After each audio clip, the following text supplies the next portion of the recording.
Whenever you rent or buy a video, you need to be sure that the film you choose is suitable for the audience at home. Do sit down. We're just about to have some tea. Ladies and gentlemen, please do not panic, but scream! Scream for your lives!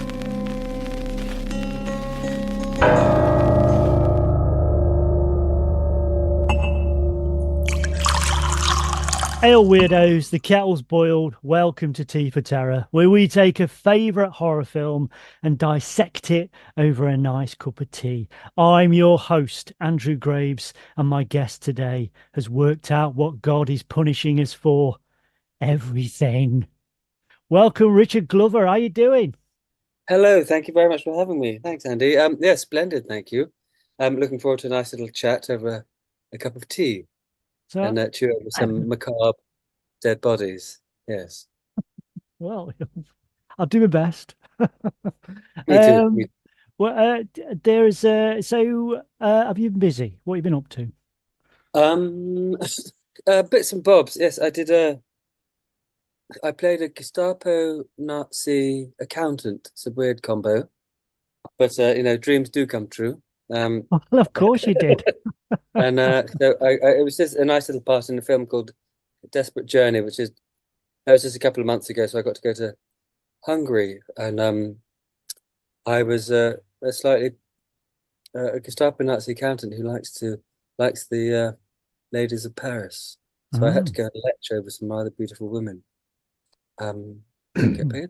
So what's the name of the film? A Desperate Journey. It's the true story of I forget his name, but a young, I think he was a Dutch guy who tried to escape the Nazis and moved to Paris. Got a job in a nightclub in Paris where ladies of the night frequent. And then the French resistance discovered this because they know that this accountant is partial to that, and they want to get all of his papers. So they hatch a plan to lure me into this particular nightclub with attractive women. There's always papers involved with these Gestapo types, isn't there? Yes, yeah. Well, I guard these very tightly with papers, but anyway, I won't let you know what happened. But that was rather nice. And then another lovely film called Promenade, a sort of a lower budget but lovely, strange script film that in Brighton, and they were both a few months ago. So I guess it's probably 6 months to a year before those come out. But it was nice to have a flurry of work, and I got to stay in Brighton for a bit and also Hungary for a bit. Well, the last thing I'm not saying this was the last thing you did. The last thing I saw you in on TV was Beyond Paradise. Yes. Which I'm a massive sucker for stuff like that. I love it. And I know the criticism is, oh, well, it's dead formulaic. That's the fucking point. That's the point. Yeah, you know what you're getting. It's just me and my wife will sit there when it's on. We'll watch it on catch up on a Saturday morning. And it's just like, have a cup of coffee, wake up steadily and watch Beyond Paradise or yes. Death in Paradise. It's kind of like, they're just great. How was that? How was that for you?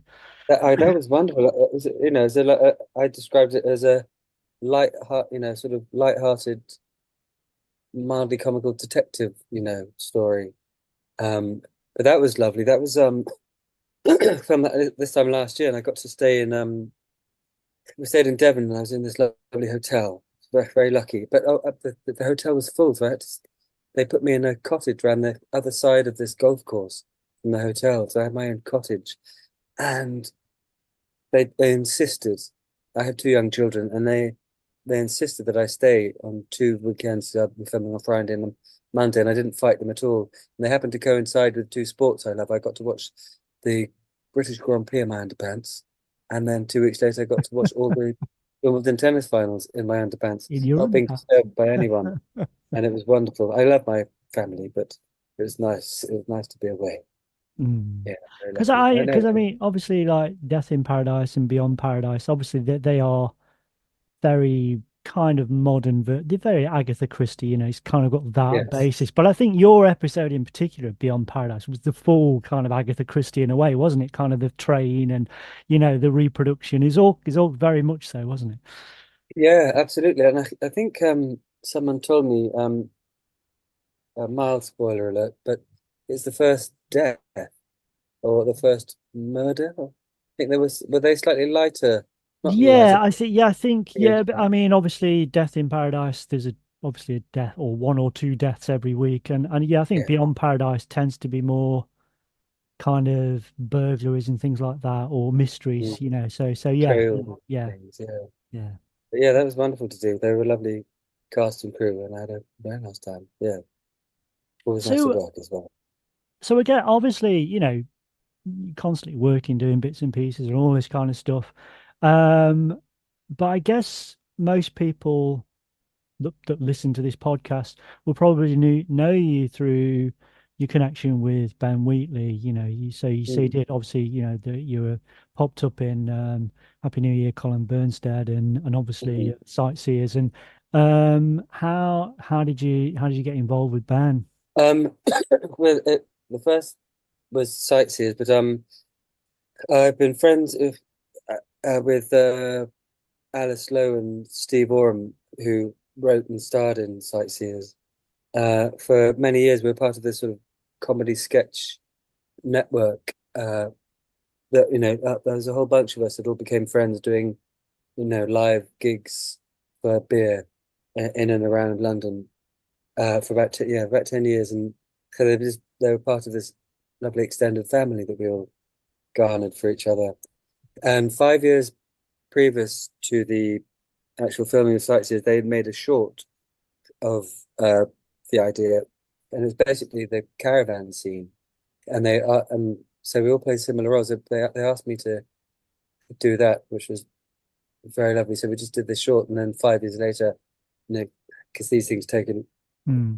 this long to get made, I got to do that, and I did hear that I had to audition again for it, and but apparently Ben Wheatley had been walking past as my audition tape was being played, and he stopped and looked and went, yeah, yeah, yeah, that guy, yeah, get that guy. And hopefully, I mean, what I dream of is like it was so astoundingly wonderful, my audition, that's why he picked me. But possibly he hadn't realized that he'd seen maybe he hadn't realized that he'd seen the trailer or the short that we'd done 5 years earlier. Anyway, by some extreme amount of luck and good fortune, I got that's how I got the part in Sightseers, and then got to be part of his squad, as it were. Yeah, because I mean, obviously you mentioned, Alice Lowe and Steve Oram there, and I think, I wrote a few years back, I wrote a book about Prevenge, which Uh, came out through Liverpool University Press. So I got to interview her quite a few times, and she's fantastic. She's one of the nicest people I've come across. Just very very open and very genuine, generous with her time, and the insights she kind of put across were brilliant. And I think, obviously in Prevenge, but also, Sightseers as well. It's fantastic mm, performance from them, from Alice and Steve. And I yeah, watched the. I don't know if you've seen. Have you seen A Dark Song with Steve? no, Oh, it's what's brilliant. that? I really recommend that. It's kind of the basic premise is that he's kind of like this witch. He plays a very sort of brummy, down to earth council house sort of Right. witch warlock type guy who is there to offer the chance of revenge to this woman, and they rent this huge kind of mansion, this rotting mansion, and they go through all this stuff. It's really good. It's really good. I recommend it a lot. I know. I feel like a bad friend for having Mm. seen it or heard of it. Damn it! I blame Mm. my children, not all children. Yeah, I got there, and yeah, but Alice has just got a unique head on her. She's quite brilliant, and she always had her own style. Yeah, and a wonderfully weird sort of Kate Bush-esque slant on everything. Yeah, she's brilliant. I just worked with her again recently. She's directing, not being in an Audible book, an Agatha Christie All thing. right. Am I allowed to say it? Anyway, it's a Hercule Poirot book. I don't know. But I did a couple of smaller voices on there. It's quite a star-studded cast. And again, I don't know if I'm allowed to mention, but there's some, anyway, some very cool people doing this. thing. And it was lovely to see her again and watch her being a rather brilliant director, able to get the best out of people in her excellent, quirky, genuine, gentle Yeah, way. I'm really looking forward to seeing Time Stalker because that's out fairly soon. I think. I Yeah, think yeah, me too. they've kind of Yeah. previewed it, but yeah. So yeah. So okay. So because you're a first time guest, when people come on for the first time, I like to ask them what their kind of specific memories were in terms of horror films. So can you remember any watching any horror films when you're growing up? Was there any particular connect? Even if you've not got, a lot of my guests are very into horror, but even if you're not into horror, is there anything you particularly sort of remember from a kid or when you were growing up, or anything that's kind of affected you? Yeah, well, yeah, 'cause I remember you said you might ask that, and I was thinking, gosh, and for your podcast, thinking, oh gosh, am I qualified to talk about horror? Just a standard punter. But just as you mentioned that, I remember um, when I was probably about 9 or 10, and this is a long time ago. It was in the early 80s, and there was a show on TV called. I was brought up in Germany. It was the British Army, so we had one channel.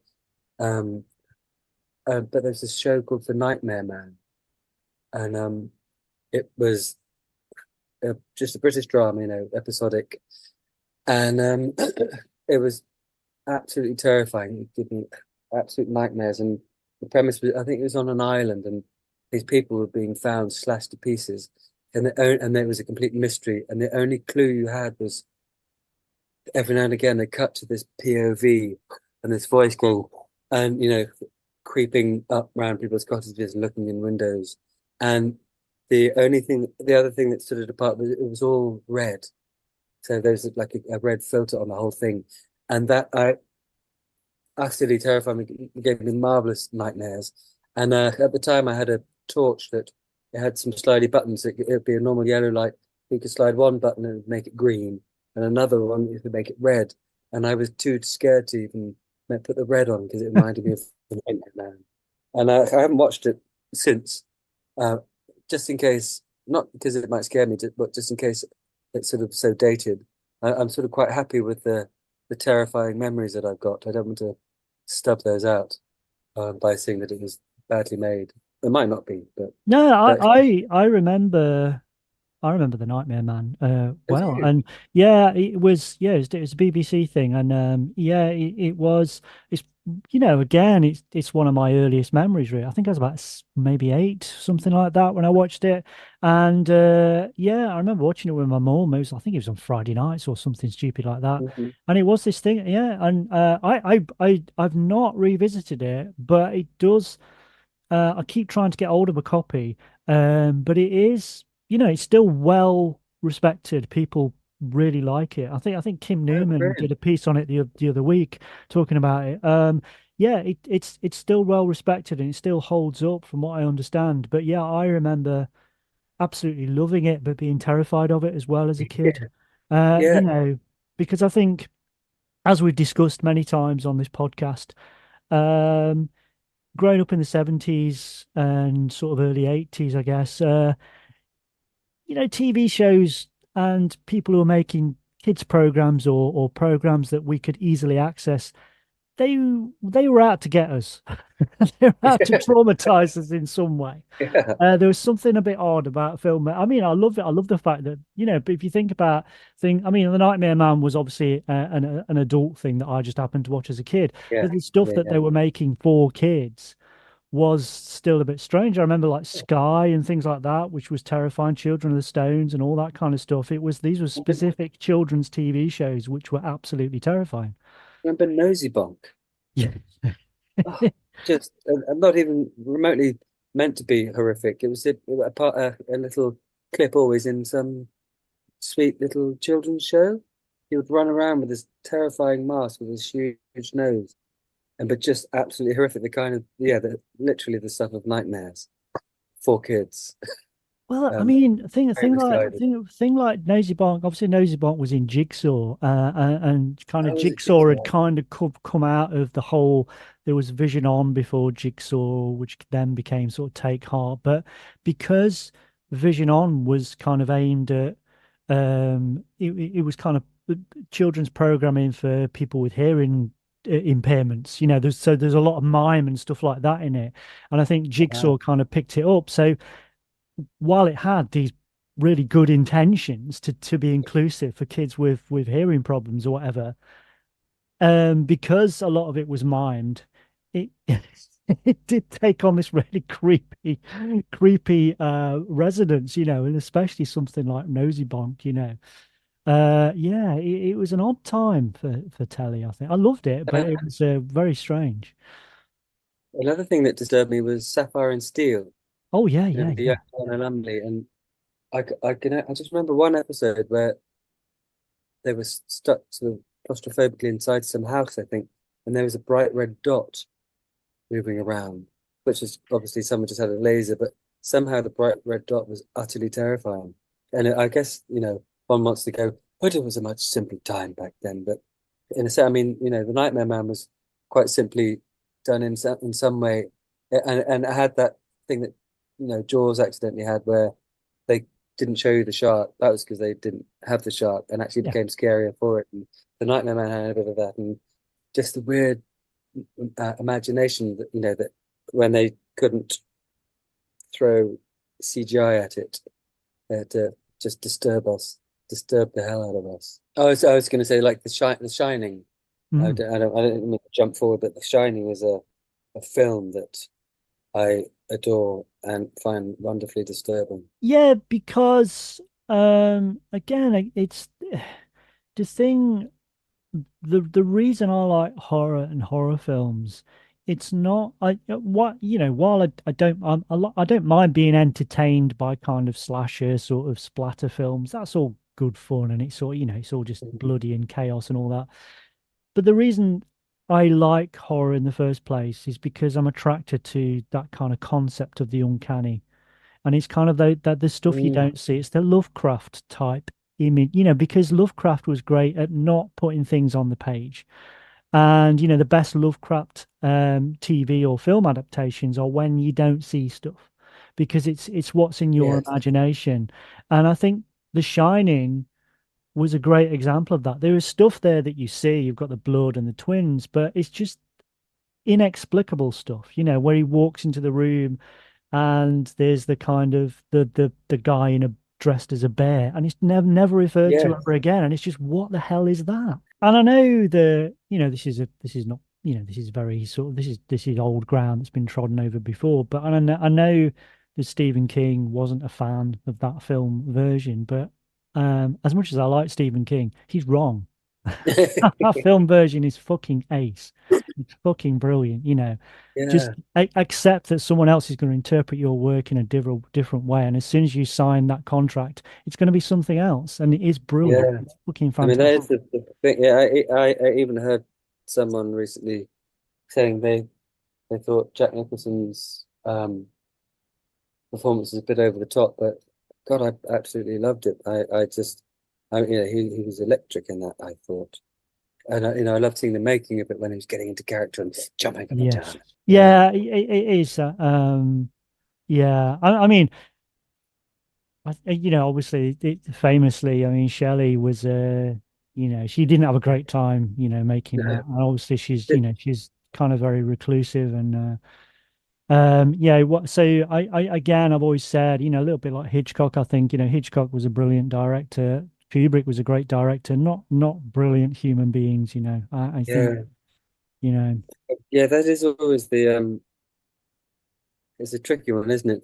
Because to some extent, what people do outside of making the films is kind of not relevant. When I can see what happens, but when people seek out the opinions of famous actors about other things, it doesn't necessarily being a famous actor or director doesn't necessarily qualify you for them having more informed opinions. I mean, people do work hard and read lots of books and study these things. So sometimes it is true, that they are experts in their field, but it's not necessarily true that they have to be heroic and exalted they can be assholes. I know, we all know some famous people that are assholes in real life. Yet they still can do good work. So Yeah, yeah, yeah.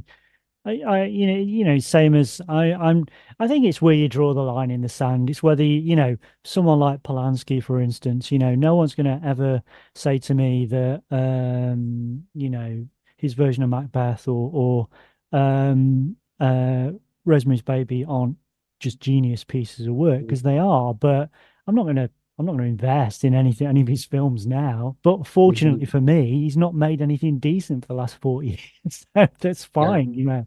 And you can access his other stuff. You don't have to pay for it anyway. So, yeah, you can examine that piece of art, and which he was one person, lots of people were involved in that piece of art, all those films. So you've got to think about it from their point of view as well. So yeah, it's where you want. To draw your own line in the sand, I think. yeah, yeah. And back to what you were saying earlier, it's such a collaborative effort. All these things, people, starts with writers who are desperately important and often undersung heroes and heroines, but it immediately becomes this team effort and this collaboration and this, to some extent, a compromise. Letting go of your baby a little bit and letting it morph into some bigger and sometimes different thing. A friend, a friend of mine who sadly died a few years ago, Cy Spencer. He wrote graphic novels and for various TV shows, and he wrote the original graphic novel of the Netflix show Bodies, which was a pretty damn good show. I really enjoyed it, but I as slightly bad friend, I hadn't gotten around to reading the graphic novel, and I watched the Bodies at the show, and like, oh God, this is amazing. And a mutual friend said, oh yeah, that character's not even in, one of the characters isn't even in the graphic novel. I was thinking, but what? How would that even work? But uh, he died after he knew that it was going to get made, and that these changes had been made, and was perfectly happy. He was just so glad that it had been loved enough to be taken, and was happy to go with the flow.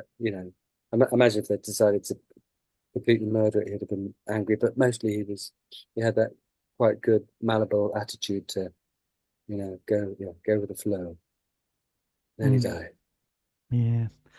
Yeah, I mean, it's, I think, what you often hear is that thing of, well, I preferred the novel, and it's just like, well, or whatever, it's like, well, yeah, but it's a completely different medium. You can't really compare them. The one's one and one's the other. You can't really compare them.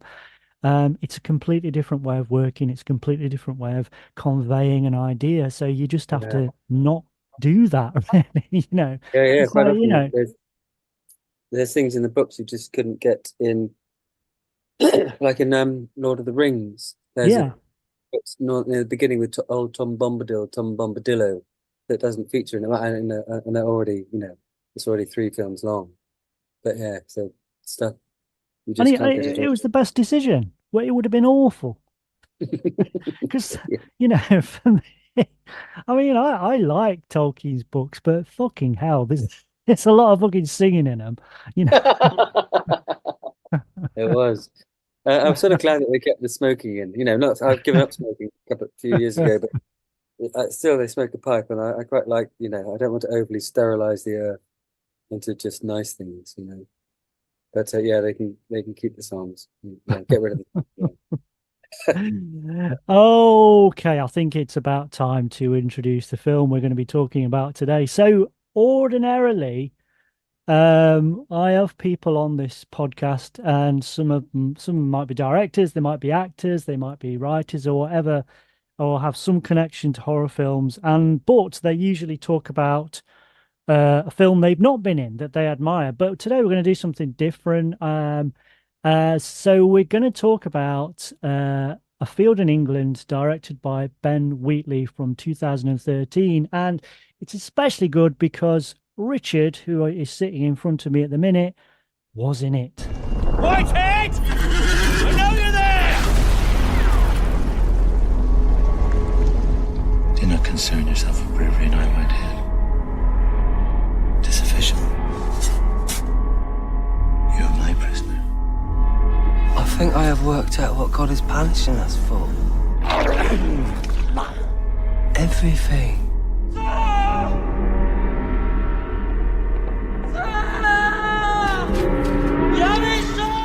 So, I normally ask when you first came across this film, but obviously that doesn't apply. So, what I'm going to say is, how did you get involved with A Field in England? Well, actors always desperate to act when they're not acting.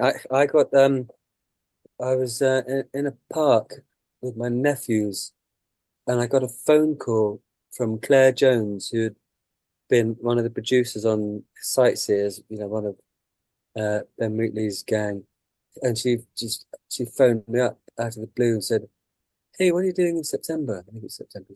She said, "Like, I don't know." And she went, "How would you like to be in a film? Ben Wheatley's next film." And obviously, I was like, "Oh God, yeah, this better not be a crank call." But so that's how it happened. They very kindly thought of me and offered me the part. That's when that was my first inkling that I might be in the squad. Gosh, it was so nice to be asked back. It was amazing. It was an amazing feeling. So yeah, that's how it all started. So, what? So, what was the script like at that point? Oh yeah, so then they sent me the script, and it was confusing to say the least. It was I think it's fair and not rude to, Amy Jump, Ben Wheatley's partner who wrote it, to say I'm not being rude, but it was just confusing. We were all left a little bit baffled by what it was, but it nevertheless seemed like a really cool, wonderful thing. And to climb back inside their minds, Ben's mind and her mind, felt like a wonderful way to spend your time. So yeah, it was confusing. And then we had a rehearsal. I assume a few weeks later. It was 10, 11 years ago now, and we just did the first couple of scenes, the first few pages, and it it was more.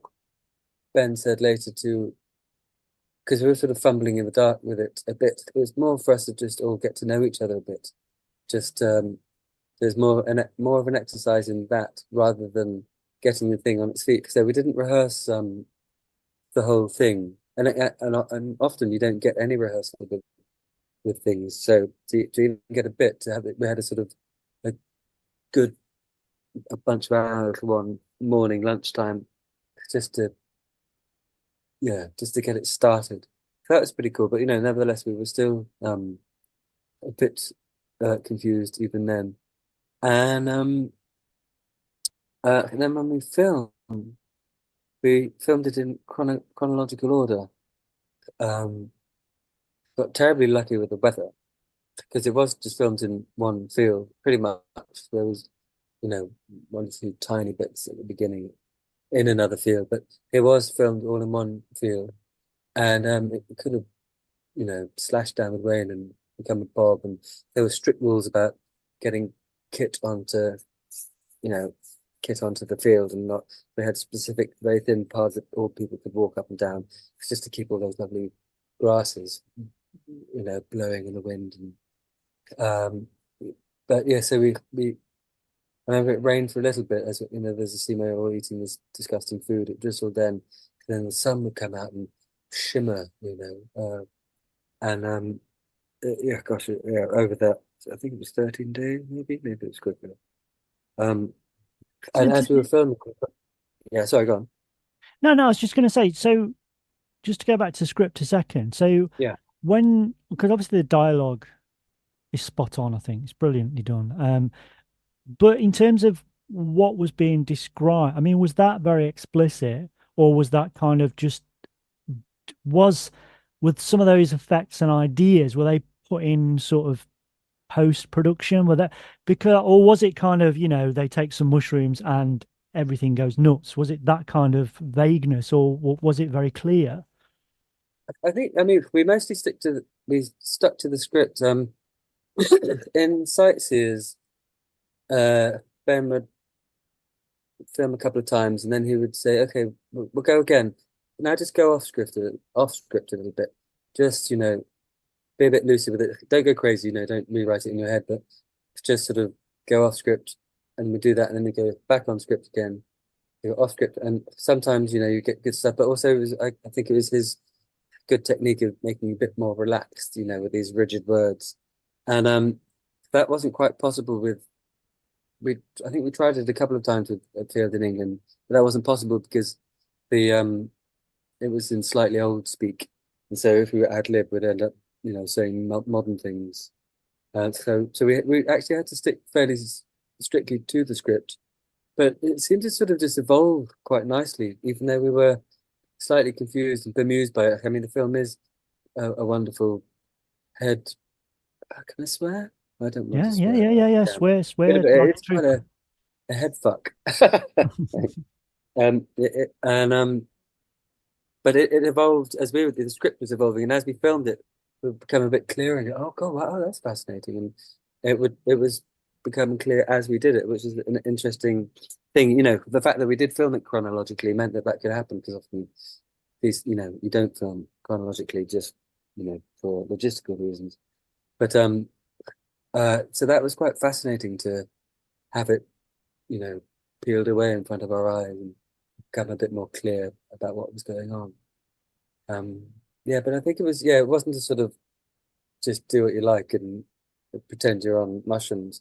In fact, mushrooms weren't sort of magic mushrooms weren't really mentioned. It was just Yeah. this mysterious stuff, and these weird black stones coming out of Reece Shearsmith's mouth, and the devil on his way. And then he was a man, and then some weird wood, and it was all rather old school magic of stuff that you don't really understand, moonstones and carvings and writings and things, and that these sort of idiot guys were just along for the ride, didn't know what the hell was going on. So Well, well, I mean, everybody see. I think people assume it's just like, oh, they take some mushrooms and they're having a trip, but like you said, it's much more to that. It's there is it's more about them crossing a threshold into this magical mm, place, where and that's the genius of it because it's not, you know, because I think initial drafts and the initial idea had grown out of. I know Ben Wheatley had filmed the sort of sealed knot and all that kind of stuff, and he was going to do something more you know, grander scale, I guess. But then the idea of it just being a bunch of people in a field and where, the only thing you really have to hire is the costumes. And, mm, and so rather than having like a, barn or an inn or anything like that, you've just got these. So they could be anywhere and at any time because that's the beauty of it, really. And because it plays around with time and those kind of concepts so brilliantly. yeah, yeah, like it was this sort of blank canvas where we could float around. Yeah, you didn't know how much time had passed, and um, yeah, and it was never explicit that we'd taken, we've never said in the script, and then they take magic mushrooms, and then they trip. It was more to do with, was this, you know, magic back then real? Were all these sort of spells and things written down and incantations and uh fears of the devil, were they real? And I think it danced with that idea that all these people kind of did believe in this superstition and stuff, and that was it real? And what was this place? I'm for a spoiler alert is but my character, I die a bunch of times in this thing and then to come back. So it's quite hard to work out, what whether this is a real place or not, whether it's all in one person's head or whether this is some dreamlike world, whether the whole thing's a trip, whether it is real, whether it's uh purgatory, they've all died already, and this is the bit after death. It's really, really hard to tell. Yeah. Well, and it remains slightly mysterious like that. As the script did unfold, it seemed to make its own sense. Like David Lynch films often really fuck with your head. I remember, like Mulholland Drive, watching that and at the end Mm. going, I don't know what the bloody hell happened there, but I loved it. I was like, he fucked with my head really nicely, and I feel happy and sated. I don't understand what's going on, but I feel like if I chew over it for hours, I'll find some relevant meaning in there because it just has that feeling to it. And the field in England, when I watched it, as a punter, I had that same feeling like it had fucked with my head, and there was some weird esoteric truth in there for me to find, Okay, so we kind of touched upon things there. This idea of because, like I said, I think a lot of people just assume, oh, they've taken some mushrooms. It's a mushroom trip. But I think there's a lot more going on than that. It's not just that. And I think one of the things that really works for me, because I should mention actually, I have written a whole book on a field in England, which is coming out this year. I would see. What I forget to ask. This is very kind of you to have me on and listen to me sort of mumble on, but to find out what other people take from it or are taking from it. So, did you have theories? For example, at one stage, I thought, oh, I get it now. I'm Luke Skywalker, Michael Smiley's Darth Vader, and I was going mad trying to work out what the hell it was all about. But and then I was like, oh no, I'm Jesus. That's right, I'm Jesus. So I was like, becoming that. And none of it quite fitted, but it was fun to try and work it out. So I just interrupted you after I No, asked you a question. that's exactly the What kind conclusion I came to. It took a whole book, but I worked it out. Richard Glover is Jesus. of yeah, and No, I know no, what my dad is. you know what? Like I said, it's coming out. It'll be out. The publisher's got it, and it should be out very shortly. Uh, but yeah, I wrote it because I love that film, obviously, and it started off. I think very early on, I interviewed you and Peter about this, and I wasn't quite sure what it was going to be. I thought it was just going to be like a, more basic kind of production and what happened and all this kind of stuff. But actually, I think like the film itself, it's almost like Ben was working his magic on me or Amy as well, because it's like it ended up being, it's really difficult to describe. It ended up being a book. It had a field in England at the center of it, but really, it became, as well as talking about the film and what happens in the film, it almost became this like epic sort of journey through England and magic and all these kind of connections. So it kind of touches upon loads of things like C.S. Lewis and Tolkien and folk horror and all this kind of stuff. It just all I don't just and it was a really odd. And I don't want to sound like a twat saying this, but it was a really odd it became almost like magic putting it together because every time I come up with a kind of an idea, oh, I'll explore this, and you started to explore it, and you found that this is actually connected to this, and this is connected to this, and it wasn't me just pulling this out my hat. There were all these connections. It was a really odd experience. It was a brilliant experience writing it, but it was a really odd. So now, to answer your question, no, I have absolutely no idea what's happening in a field in England. And I'm happy not to know because I don't think anybody should know. In the Do you same way know? that you were talking about Mulholland Drive, that is to me that people get frustrated with it. It's like, why are you getting frustrated? Just let it flow over you. It's a Yes, brilliant experience. yeah, just ride along with it. I just had a little pause, and I was telling you I've just made a coffee with these legal mushroom powders in it. It's this new fat meant to go through your brain and things, which I do enjoy. And I was thinking maybe I will confess that when I was at university, I took an awful lot of magic mushrooms for a time, and sorry, I mention it now because of what you said. And one night, no, my flatmate took some, and I was just kicking around the flat, and had a lovely time, looked at stuff. It got wobbly, I giggled and laughed. And then in the morning, he came into my room and woke me up and went, Rich, do you remember last night? He wrote down the answer to the universe. And I went, oh, fuck, I did. Fuck. Right, where's the book? Where's the book? And he went, I go, here it is. Open it up. What does it say? What does it say? I was like, oh, fuck, the answer to the universe. Oh, my God. And I opened it up. I went, here it is. I went, what does it say? And I started reading. I went, It says, I haven't got a fucking clue what I'm on about. We're both like, oh God, no. That's the answer to the universe. I haven't got a fucking clue what I'm on about. Oh no. It felt like the most disappointing thing in the world.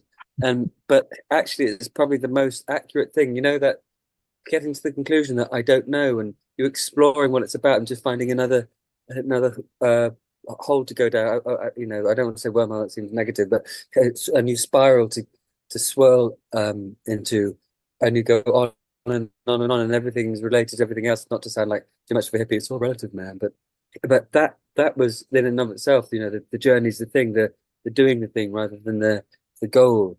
And so that was, probably the wisest thing I've ever written down. But I Um, think that well, yeah, I mean that is but if you had actually discovered the secret to the universe and written it down, it would probably have driven you insane anyway. So it's more yeah, probably better. yeah, But what yeah, is fantastic about A Field in England is that I don't think, it can be lumped in with other folk horror films, and that's fine. It is a kind of folk horror film. But I think what it does more than any other film, it really captures that period in history because people have done the Civil War, the war, the battle stuff, but actually, what people forget is that because again, I was looking in when I was writing the book, I was reading into this. What people forget is that that period in history around the Civil War, it was kind of like the last period in time, really, where religion, art, science, and magic they weren't separate entities. They kind of right, weaved into one another. It wasn't, my wife, she's she's a counselor, but she used to study astrology and things like that. And she's got a book, a really sort of an old book from around that time that was originally, and it's called Christian Astrology. Now, people think that that sounds like a contradiction now, but then it wasn't. And I think that's what Field in England does. You've got your O'Neill character and you've got your Whitehead, and they are just mm, part of the same plan. They're not necessarily on opposite sides. It's all magic, religion, art, science. It's all interconnected. And I think it's this brilliant Venn diagram which Ben captures in that film. yeah. From all these different angles that over all these centuries and millennia that people have been trying to work out what the hell's going on in this random chaotic universe and trying to go, well, I think it's like this and I think it's like that. Every time I go past pubs, night after night, full of human beings, chitter chitter chat chat all the time. In a sense, if you break it down to actually what are they doing? They're basically saying, oh, the universe looked like this to me today, and they'll go, oh, it looked really similar to me today as well, or but mine looked a bit like that. You go, oh, that elucidates my universe a little bit more, and all of these things and everything, whether they do painting or a chat in a pub, or go and watch the football, or fight and argue, or do science and experiments and fly planes, all of it in some sense when we all get together and swap notes, they are that. And I would say I was an atheist, which I think is more open-minded than it seems like a closed-minded thing. It seems like you're saying I hate all religion, which is I don't. It's all wonderful and fascinating. It's sort of open to all these things, but they're all valid um, ideas in some sense of what the hell's going on, and they help in some way. It's like astrology, or I have friends that do tarot cards, and they help in some way to give you something to react to. Like the idea if you could toss a coin and you say, I'll act on the outcome. If it's heads, I'll do that, and tails, I'll do that. But often, sometimes it's good to just do the coin toss. It comes out heads, and then you have to do that. You go, how do you feel about that now that decision's actually been made for you? It's then that you can make a proper decision, because then you actually know how you would feel if you did that thing. And often these explorations into these esoteric worlds, they help to, you know, shine a tiny bit of light, a couple of centimeters in front of you to make the move. As they say in Frozen 2, to do the next right thing. Seeing all sorts of movies. But yeah, I love this. Yes. I think that there is, I don't have any particular faith or religion or anything like that. I don't know. I'll hedge my bets and I'll say I'm kind of agnostic. I don't know, but it's But I don't really, I know, I've said this before, but I don't really have any time either for, while I'm not into kind of fundamentalist sort of rigid sort of Christianity or whatever faith it is, that's not my bag. Nor do I have much time for people like Richard Dawkins, to be honest. I mean, I'm not saying he's not an intelligent guy, and I'm sure we'd agree on certain things, but the idea that you can just be so dogmatic about that, you're as dogmatic. That's as much dogma as a fundamentalist right-wing Christian. That's as pious, in another way. Yeah, indeed. These things are much more interconnected than you can imagine. Yeah, I remember both him and Christopher Hitchens were asked, would you get rid of religion? And Richard Dawkins went, yes, yes. He read that book, religion. Oh no, that was anyway. He was like, yes, I would get rid of it. And Christopher Hitchens was more circumspect. He was like, no, I mean, he did. Was the subtext of his religion poisons everything? So it seems like he's very negative, but he said, no, keep it. It's part of the human exploration. And I might sort of be smugly sitting here now going, oh, gosh, those medieval people, weren't they silly? We're so clever now with our modern clothes and shiny cars and all our gadgets. We know best now, but actually, there's amazing wisdom and all these thousands of years of things. People don't poo-poo yoga and meditation, and that those are very old ancient things. There's lots of ancient wisdom. And I even go down the rabbit hole of, I have a secret love of the UFO phenomenon, the UAP phenomenon. And did we stem from the Anunnaki thousands and thousands and thousands of years ago? And was Atlantis true? And opening a mind to all these possibilities. And at the end of it going, do you know what? I don't know. I don't know the answer. I don't have an answer. So, people desperate for it. No, give me an answer. Want an answer. And he said, yes or no. Am I a goodie or a baddie? But not knowing is quite a nice place to be okay with. To go, I don't know, but I'll just keep peeling away the onion.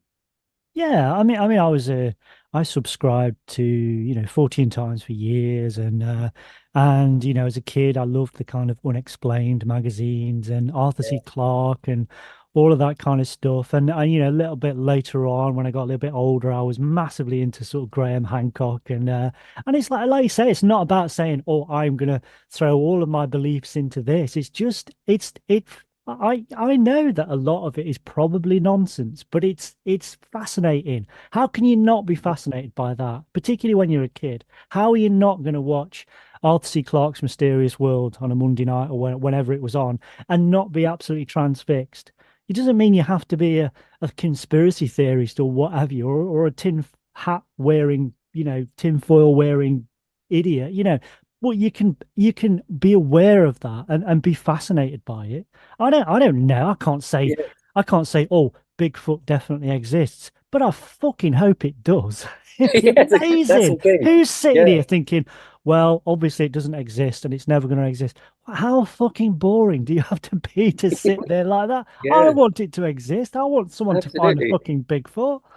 Yeah, me and my mate Bob were like, please be aliens when you hear about something, Yeah. please be aliens. But we don't know, but we would absolutely adore it if it was. Yeah, just to sort of. Do you know, I read this thing years ago. It was a weird little piece of writing, and the title was "Accept No Theory, Accept No Theory." And basically, they wrote about the most one of the most successful species on Earth is the mosquito because it can adapt so quickly to pesticides and things like that, and keep going. It's just really robust because it can change all the time. It can change its, change its, you know, physiology, I suppose, but not its mind, its physiology. But that sort of metaphor, the idea that you will take on a theory, but be willing to let it change. That's why I like the scientific method that it doesn't have an ego. It can take in some new information, and even if it loves a theory, if the information, the new experiment shoots it out of the water, they have to let it go, and even if it hurts their aesthetic feelings. So, yeah, all that in mind. So, yeah, back to all this magic stuff, and surely it does have some sort of effect. I'm still puzzled by the stones coming out of his mouth, and Whitehead's mouth, and um, the mushroom weird thing that we ate, and the effect. It's just the effect of hallucinogenics on the mind, and that there might be extra dimensions out there, and you lose time, and You know, I hear people go take this, you know, ayahuasca and go to some strange planet and meet the same people. It's like, well, that's very bizarre. They all met the same strange blue lady. And you know, I'd like to explore things like that. I'd like to have a go on a spaceship, basically. You know, Who wouldn't want to have a go on a spaceship? I know who wouldn't, right? Um, it's just so just to get back to Earth a second. So Yes. Sorry, there's sorry. the shoot. Um, Now, like you said, you filmed it in chronological order, which is not always usual when you're filming stuff.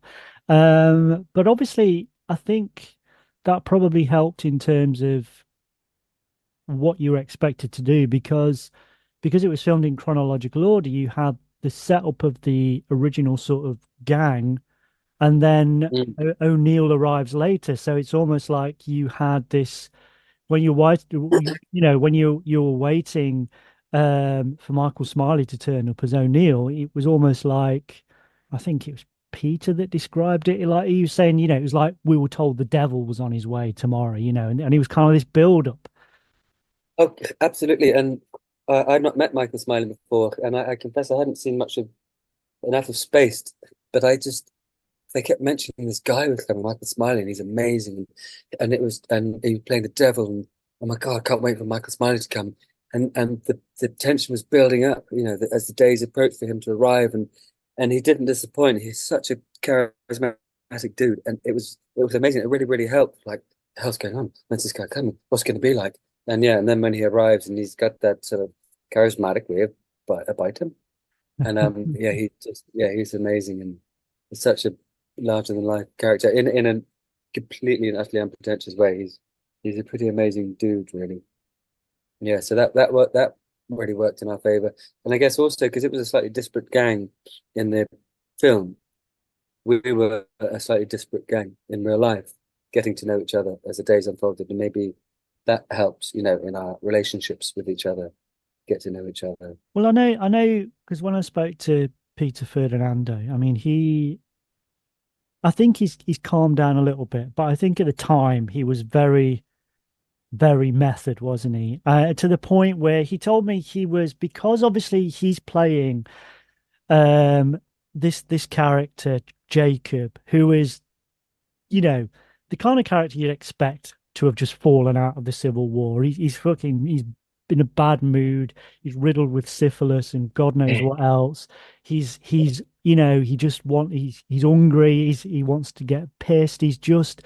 And so to get into, he said he put like itching powder down his pants and he put like Oh, rocks in his boots and I think he snaffle the entire wine supply for one day. yeah.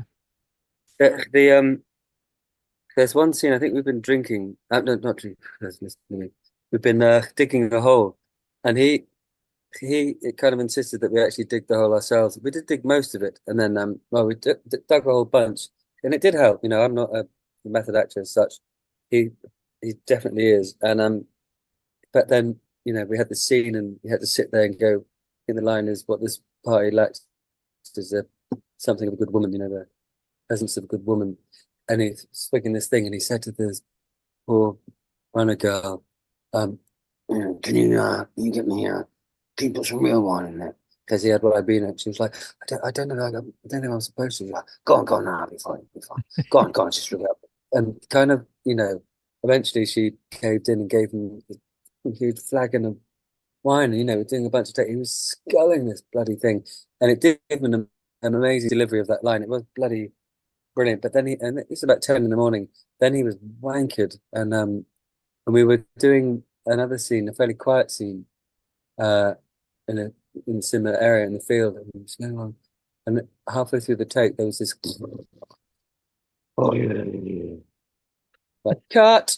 We looked over, and Peter had just fallen fast asleep on the grass, just a couple of meters away, and just fucked this take up completely. And Ben goes, sorry, Peter, we're not disturbing you, are we? Um, uh, so you know, we all had a good laugh, but yeah, he's very method.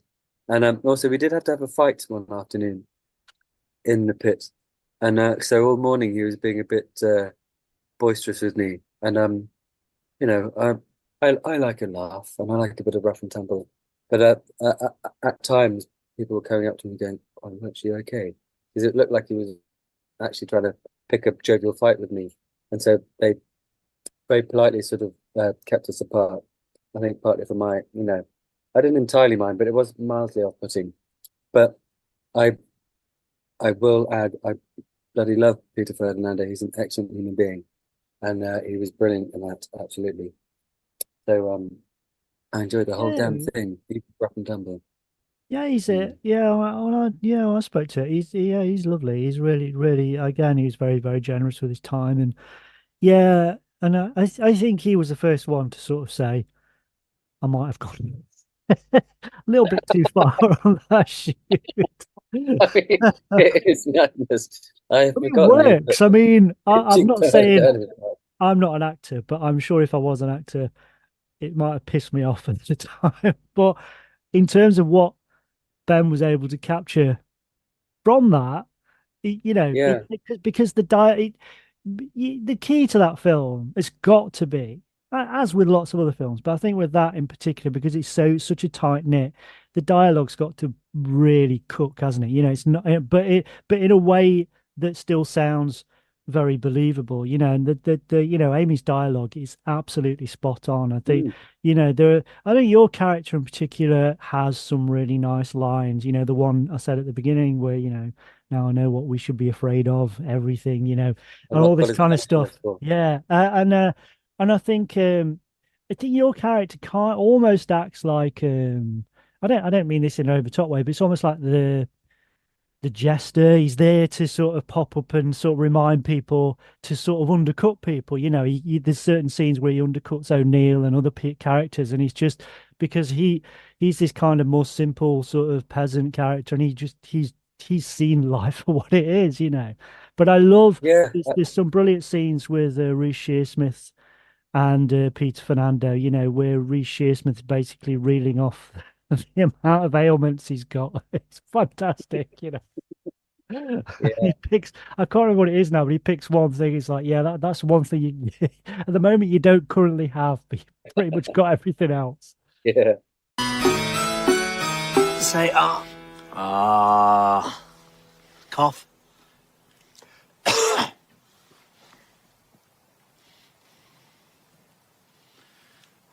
Am I bewitched? No. So you merely suffer a disease in the private parts occasioned by too much venereal sport. 'Tis all. Well, I also deduce gout, bloody flux, apostum of the mouth, the pissing disease, St. Anthony's fire, iliac passion, hemorrhoids, and palsy brought on by drink. Then I'm not going to turn into a frog. 'Tis the one complaint you do not suffer, besides plague. Back to work. All I can do is administer a poultice to your yard to soothe. Thank you. As always, these things are a team effort, and it was really lovely, and all that mucking around and stuff. You've all got to be up for it and in it. So it was completely lovely. And I mean, what I think I was even a bit too polite in one stage because I meant to gob in Reece Shearsmith White's head's hand to clean his hand, and then not realize how impolite that is and scrub it off. And I wish I'd done a really good big gob in his hand, not a phlegmy one, but I think I was, because he's, quite a well-known, amazing actor in person. I felt a bit like, oh, I can't really gob in his hand. But I wish I'd gone a bit more Peter Ferdinando and, really coated his hand and gob. Anyway, Pizza would have gobbed in his face. no, that would be yeah, Um, uncalled for bit of improvisation, I think. so what was Reese like then to work with? It's just really lovely and gentle and just yeah, really lovely and just really good. Uh, also acting brilliant. One of my favorite scenes in that film is when he comes out of the tent to that amazing piece of music. I think it's called Chernobyl by Blank Mass. And oh man, that is slow mo. That face he pulls. And again, I don't want to sound pretentious, you know, actors going, and then when it came out and that choice he made, blah blah blah. But anyway, but it was bloody astonishing, and Ben did try and capture as much of it in real time as possible. I think Ryan, you know, who was wielding the gun, and a few got the genuine reaction, and we did have a genuine reaction, and also on the day, he did get the sound guys, Bobby Sound, Bobby Entwistle, and various people to play some massive track. It wasn't that track, but at the time it was something sort of ethereal and large like that, and play it in real life as that scene happened. So that really helped. It really suddenly became really atmospheric on set with this song belting out, you know, not belting out, but you know, emanating out hugely across this massive field in this valley. Um, and that when I found out, it's like, where'd that come from? And he said, or someone told me that Ben had gone into the tent with them. We just saw that they were lost in the tent for a while. And his only note had been, when you come out of that tent, it's because whatever you decide to do, you've seen the most evil thing in the universe. Like you've seen the ultimate evil. And that was his only note. And it was, yeah, it was astounding. And yeah, again, sorry about the pretentious actor talk. No, It was, no, but it is like, you know, for the tiny, tiny percentage of people that are listening to this and haven't seen a field in England, what's wrong with you? But, why would you listen to a podcast about a film you've not seen? But no, that scene, it's fucking amazing. That scene is, and it's because it's so. This is what I mean by that idea of the uncanny. That it's that in a nutshell. It's not about blood. It's not about splatter. It's not about monsters. It's just about an interpretation. You're having to imagine that conversation or whatever's happened in that tent beforehand. You have to try and it's impossible because you don't know, but you've already imagined something much worse than Ben Wheatley could ever put on celluloid. And yeah, that's what Reese really does in that. It's and I think you've got the slow-mo when he first comes out, which is horrific and it's terrifying. But then you kind of cut to later on when he's kind of running along, and he's still and yeah. they're playing that. Yeah, yeah, yeah, Chasing yeah. him for fun. Yeah. It's just it's horrible. I mean, that's the but I think that there's something like a lot of those other folk horrors and like a lot of other British horror films from around the 60s and 70s. There's something about a field in England which is it. I'm not saying it doesn't work in other countries, but for me, there's something fundamentally British about it because it's the indescribable thing. You can't really put your finger on why it's, you know, I've said this a million times before, but British humor, British horror, British music in some way. There is this weird mix of the mundane and the magical. It's like the acid tab dropped into the builder's tea. It just, you know, and that is what Ben is brilliant at putting Yeah. on screen, you know. Yeah. It's an incredible, you know, that's why it's like no other horror film, I think, you know. Well, however, you know, I see it as a horror film, but however you want Yeah. to see it, yeah, Well, you it know, is. It's just disturbing as hell. Trying to work out what's going. It really is disturbing, and you know this magical power that this guy who says he's the devil. You know, at times you're thinking, is he the devil? No, he just seems like it's sort of just some bastard with a gun, you know, with some power. But and so you can't quite work it out. But that's quite good. You know that didn't.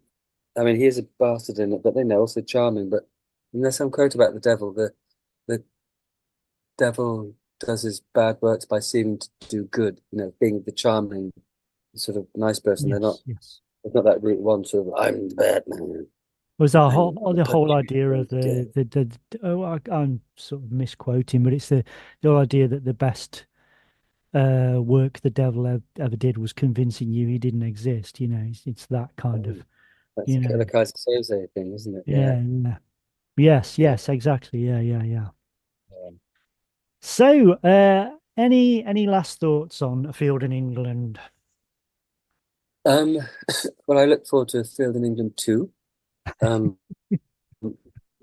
I, I mean, sorry, it's just I don't mean to be narcissist, but when I first, got the offer, when Claire Jones phoned me, and I was like, "Oh, this is amazing." Then she sent me the script and says, "Yeah, your character friend stumbles out of the bush into a field and dies." I was like, "Oh, no!" She didn't tell me it was that short. I thought I had been offered the smallest part in the world.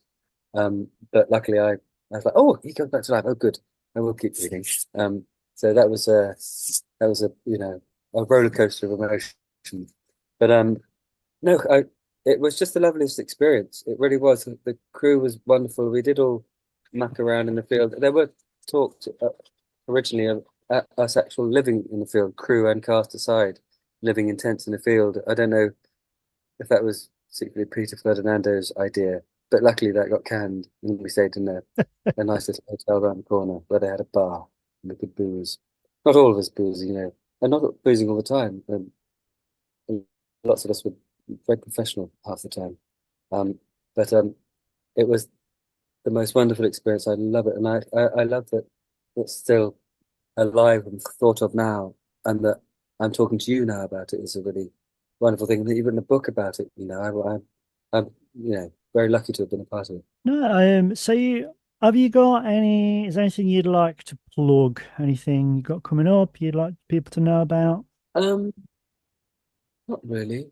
I mean, I pop up in various things. I mean, I've already Ben very kindly gave me a small part in the Meg 2.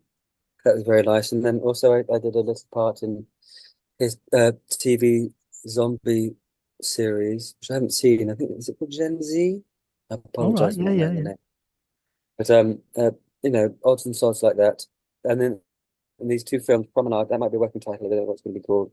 And Desperate Journey, I think, is probably going to be quite a good film. Um, but other than that, no, you might see me hanging behind my day job. I hang pictures for the rich in galleries. So I might turn up in your house and hang your pictures for you if you're really wealthy. Um, if not, I won't. That's not my choice, by the way.